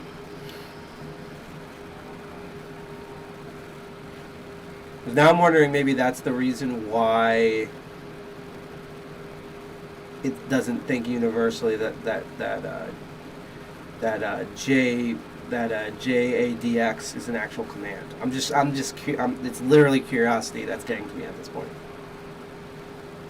So we're gonna let this run its course now that we put it in, that we use the disk command, which hopefully will allow it to actually do it as a widespan distro, and then hopefully everything will work. Because I already set up all the Java and stuff to work. Right now it's literally JADX itself. And watch. Probably between this episode and the next episode, I'll probably figure out what the hell went wrong with it. Core compiled. It's just so nice to be like, this actually has like foam on the walls and that little like cheese grater pattern and the super hardcore PC. There's an actual RTX in it that I can't wait to use one day. Like, I think I'm getting the most out of the membership here, to be honest. Yep. Just waiting for this to compile. Wish I could be sword fighting with people. I should be like playing like Counter-Strike or Team Fortress 2 or whatever the hell out-of-date game hackers are currently playing right now. Because like hackers always love games that are like more than 10 years behind, you know? Like when I was younger, like in my teens, like the hackers were like I'll put it this way, right? It was like everyone had PlayStation 3s and they were still playing Tekken 3. It's like that type of shit. So, you know, of course there's still like all this outdated shit. I have no complaints about that. I still occasionally load up and play the original Quake, especially since it's open source and everything. You know, obviously I love my old Nintendo games and stuff like that. I just find it funny that, like, when I think of, like, video games that hackers play, it's always outdated by 10 years or more. That's, like, the only thing they prefer. They, like, almost never play, like, modern video games. It's hilarious. Executing. Should read excruciating. I just want to see if adding the disk command will actually make a difference here. I should probably attempt to do this in PowerShell as well, but... Okay, so it did build, so let's do the JDX. Let's try this again. So it doesn't understand it. Why does it not understand it? Why? Okay, so now I'm highly curious, okay? Okay, we are very highly curious here. So I'm going to try one last thing. We're going to get rid of command prompt. And I'm going to load up something I haven't loaded up in a while, which is this. It's going to look really tiny. I don't know if it'll pop up properly here. I think I'm going to actually have to select it.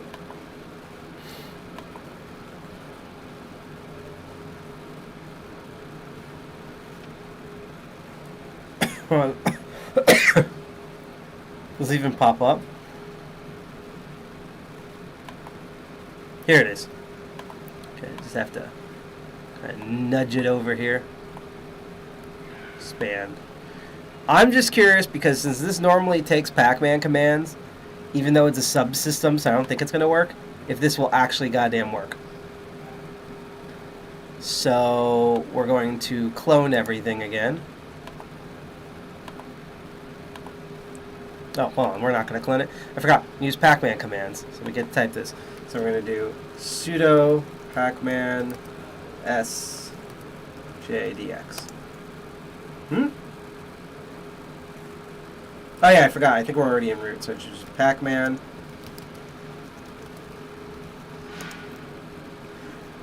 Ooh. Oh, it's a key signage thing. Ah! Alright, you know what I think we're going to do? Here's going to be the truly last thing we're going to do. Let's load up good old Ubuntu. I don't know if we'll have any memory left for this, but we're going to find out. And then if this doesn't work, I will then wave the white flag. Ah! Wow, that was huge. Hold on. That's what she said. Here we go. If this doesn't work, I will wave the white hand of defeat. Chinese Communist Party has defeated me because hacker tools have poor documentation and I'm an idiot. So, let's now install this. We're going to build again, but we're going to do it through Linux. So, I just want to see if anything is different. Git clone.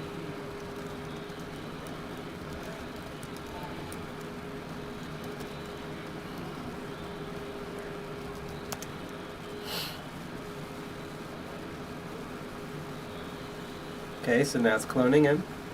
Just double check the stream to make sure everything's going okay. Again, if you like this, watching me suffer on here, you can totally follow us on Twitch, Live, and YouTube. If you're on YouTube, make sure to hit that bell and turn on all notifications so that way you are alerted when we go live, because my schedule's been crazy. I'm going to detail a little bit more, but we're going to have a show again this upcoming weekend. It's going to be the lockpicking one, Masters in Locking, and stay tuned for that information in a couple of minutes. All right, so now we've done in there, we're going to CD into JDX, and now we're going to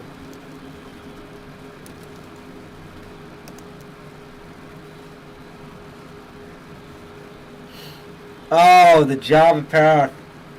Oh, I forgot, this version of Ubuntu doesn't have, like, the Java path.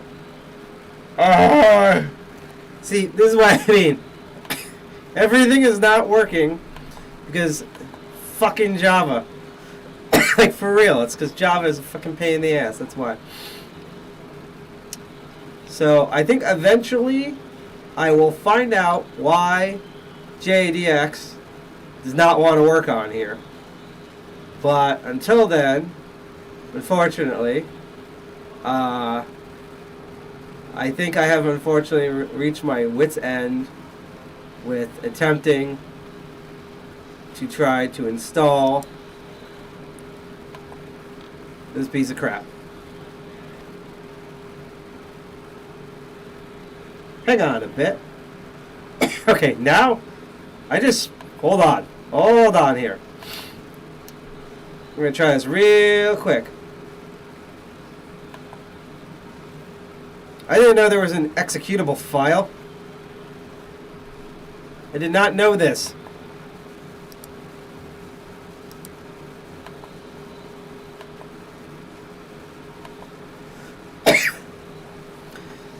Since there's an executable file for the GUI version, I'm going to load it. I'm going to install that instead. Hopefully we won't need a restart. If this works, I'm going to be so pissed. I'm going to be so pissed if there was a separate executable for the Windows version, at least the GUI one, which is what we want in the first place this entire time. And my big brain just thought of that right now. Because, there's only so much you can blame that I feel ill. That I'm still recovering from being ill. But if you've seen previous episodes, you will know that somehow, and a lot of hackers don't want to admit this is how truly dumb I actually can get a lot of the times. And I think we're going to have a hard cutoff point unless we get a knock on the door at 11:30. So it just got done downloading. I'm going to attempt to load it. More info. We're going to run it anyhow. Hi-ho silver. So we should get a nice install. Oh my god. You gotta be kidding me. Chat. I don't know if anyone's... Oh, I just saw this. I'm sorry. I've been so frustrated trying to deal with this. I didn't even get to read chat. Bad streamer. Hello, I do graphic design, so if you need work done like logo banners... Oh, cool! I don't know if you're like a bot or not, but when the episode gets reviewed, I'm gonna time skip all the way to the future, and I will write that down, and I'll see if you're legit. And I mean, I'm pretty happy with the graphics that I made here, but I'm always out for stuff, especially because we actually have a bunch of stuff going up. So I'll take a look at that. All right, so I don't know if anyone's in chat, because if you want to interact in chat, you can all laugh at right now. But if the dumb thing that I think has happened, let's add this. We're going to add a Windows capture. We're going to call it JADX GUI. That's the on-screen keyboard. There it is. That's what we were trying to load through like 8 different terminals. We tried it on different versions of Linux. We tried it on Windows Command. We tried it on PowerShell. And there was a separate executable for the GUI the entire time. So now it loaded. That was a whole waste of time. Alright, so now that the GUI is loaded, let's have our moment of truth.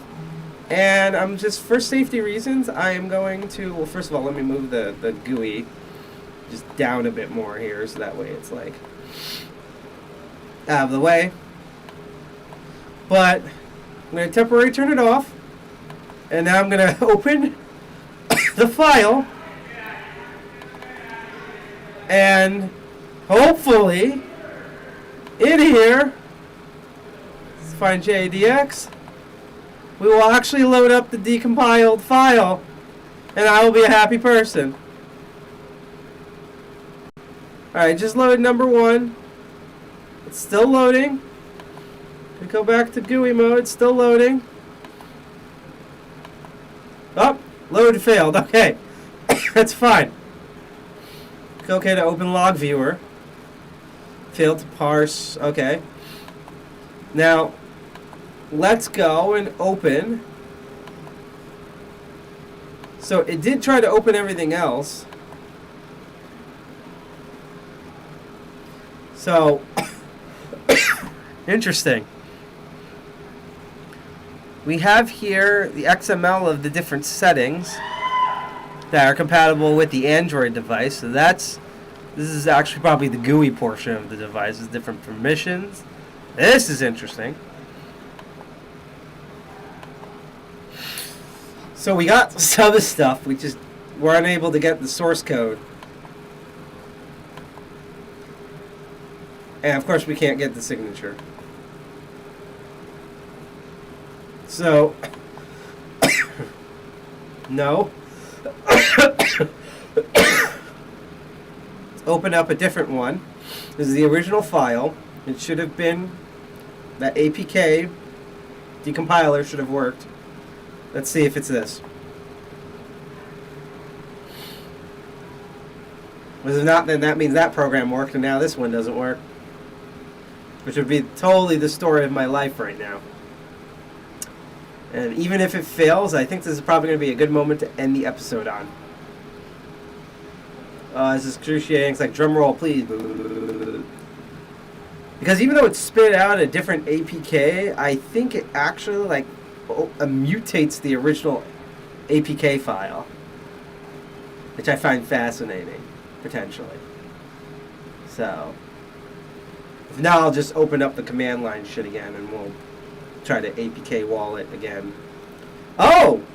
Here we go! Okay, so yeah. So that was correct. It does mutate the original file. So if we did everything correctly, or incorrectly, we should have source code to look at. Here we go!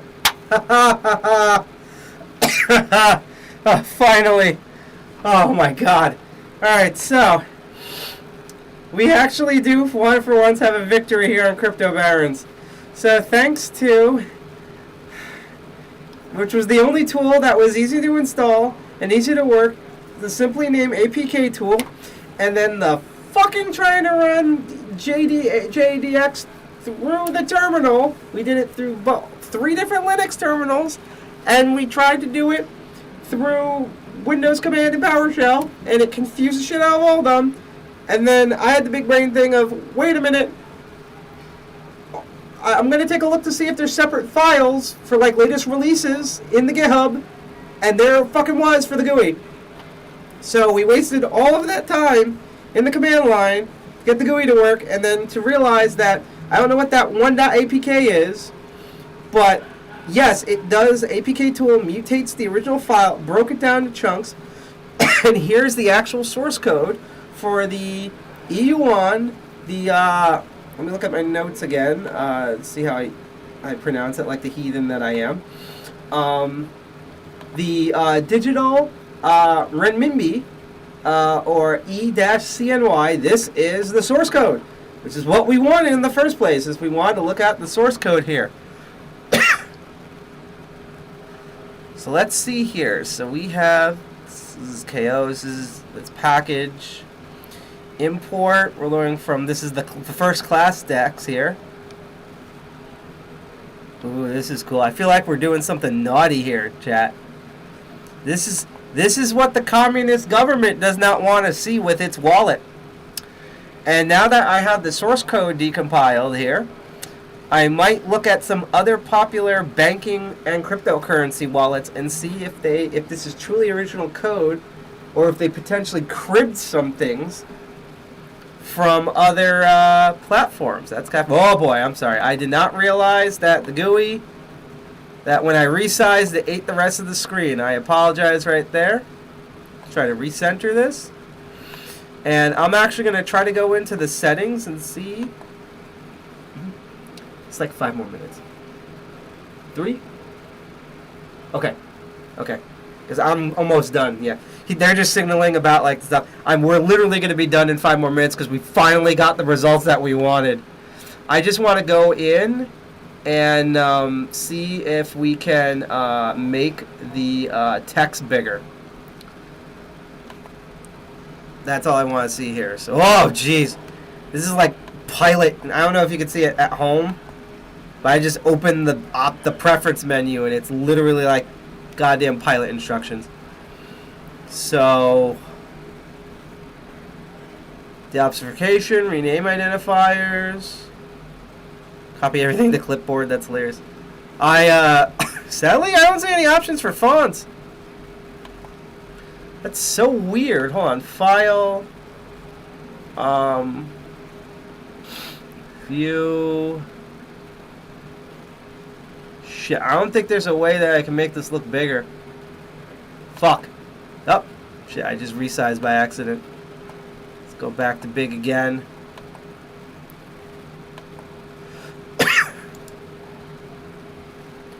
Let's see, select all, line wrap, comment. Any options up here. Gradle project, sync with editor, show flatten, text search, deobfuscation, Quark, process to debug, log viewer, that preference panel again. So yeah, unfortunately, chat,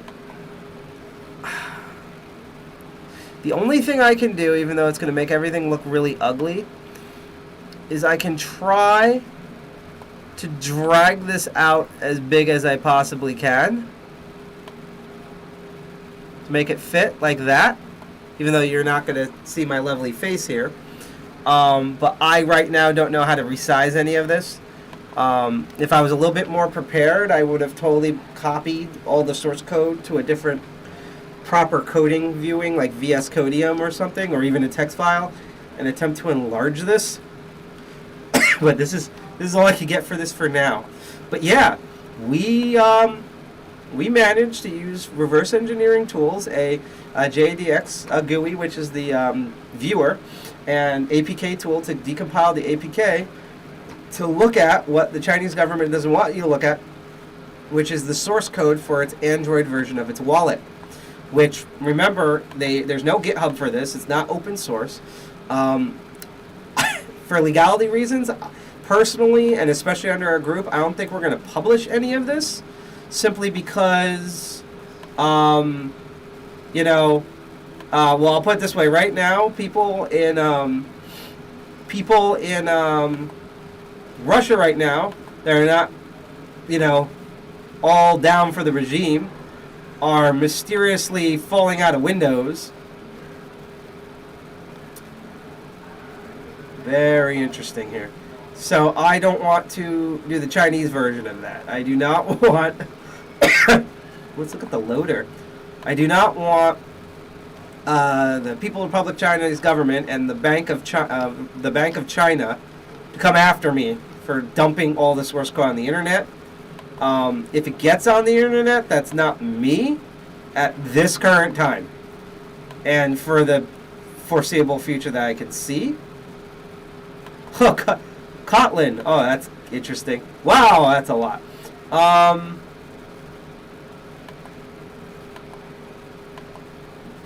That's interesting. I didn't even know they were using Kotlin for this. It does make sense, though. Lazy. So, but, the fact that we were able to take something that they've been trying to keep hush-hush on the coding, even if it's just a simple wallet, and being able to look at it, really, really cool. This is really exciting. I'm so sad I wasted everyone's time trying to do all fancy command line foo bullcrap that didn't work. But at least I had the big brain moment to check the rest of GitHub. And we managed to actually, there's these dexes. We actually have the dexes here.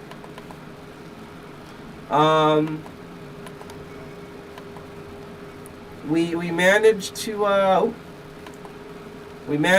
actually this is a lot, to reverse engineer the digital I'm gonna fuck it up so I might as well read it. The digital renminbi e-CNY wallet for Android, and I've never seen anyone do this, so me and DCG 201 is like a first.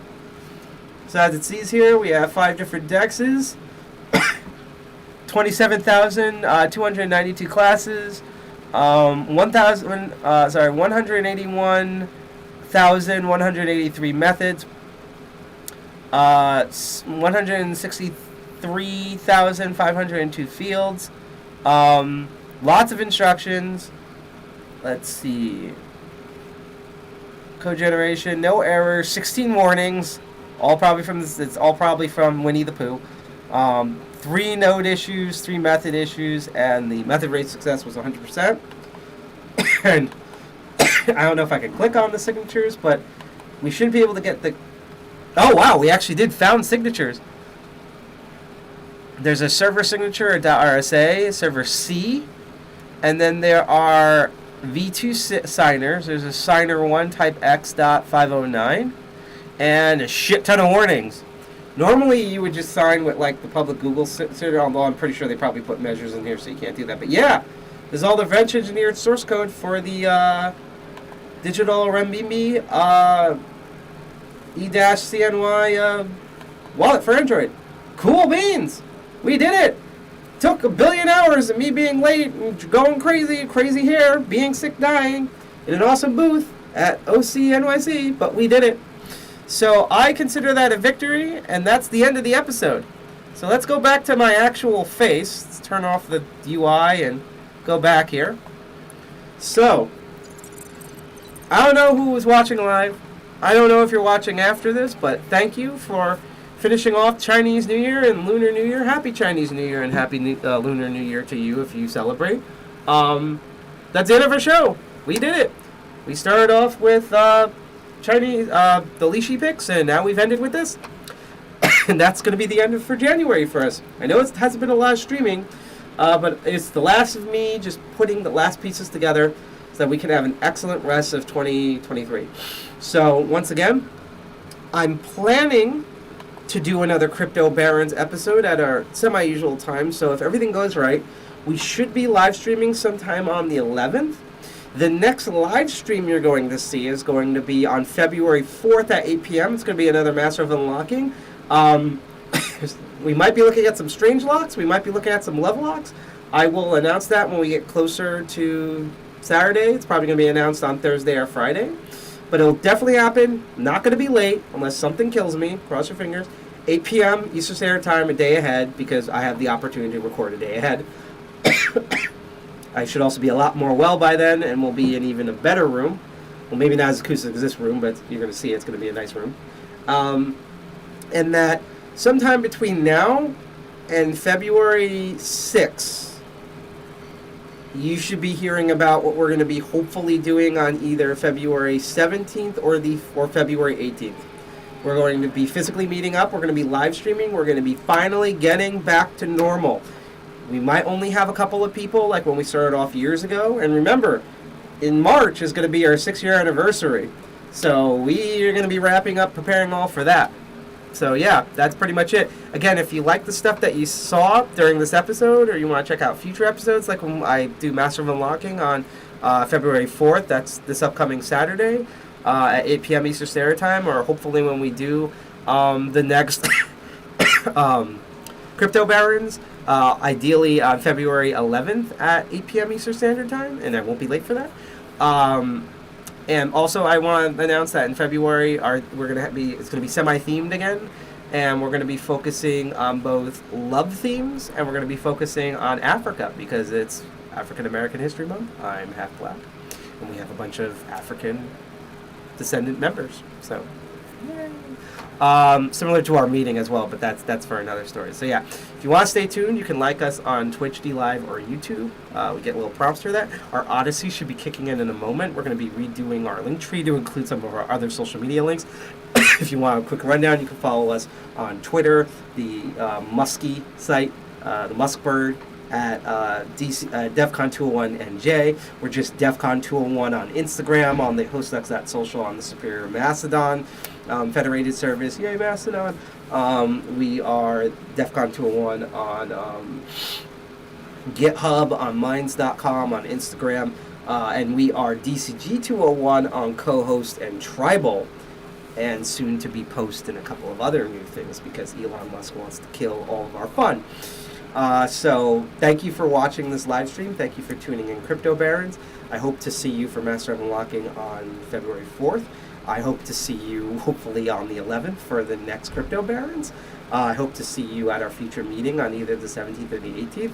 It's going to be a lot of fun, and there might be even more live stream surprises in February, and definitely through the rest of the year. I already did a mock calendar of what everything's going to look like, and we're going to be doing new membership drives and cool secret hacker chats. And you're not going to be ready. It's just going to be truly awesome. And I am super inspired by a lot of the other DEF CON groups. There was recently a VR event that went really well, where they're going to be looking for a new home for VR. And I can't wait to see what they choose. Maybe I could help test that out. Some of our members can test that out, offer suggestions. Should be really fun. So yeah, that's our episode. We're going to end it here. If you are on Twitch, stay tuned. We are going to raid another channel. If you are on YouTube, it's going to click over to another live video that's going to happen after that. So just stay tuned for both of those and say hi to the people that you get kicked over to. That's the end of our show. I'm Sidepocket. I'm one of the 2 co-founders of DCG201. I am so happy dying. I'm so happy we were able to actually, after tons of pain, have a victory on this show, which we rarely have, where we were able to talk about the e-Yuan that's going to try to squeeze out cryptocurrencies in China, and open source or reverse engineer to look at the source code of the wallet that is not open source that China does not want you to look at. So, yay. So that's it for our show. Hope you had a great time. Hopefully when I see you, I'll feel a lot better. I can't wait for you to see our announcements. I hope to see you in person when I'm not ill. Hack the planet. Dirty Jersey represents. And remember that no matter how much preparation you do, whether it's how much vitamin C you take because you are ill, or how early you leave on the train, or thinking that you have all the prerequisites installed when you didn't, that things can go wrong. Also, when in doubt, if you can't get something running command line from GitHub, fuck it, try to look up for the latest release and just double click instead, you fucking moron. Peace everyone, enjoy the music, have fun, see you next time.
Make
years. So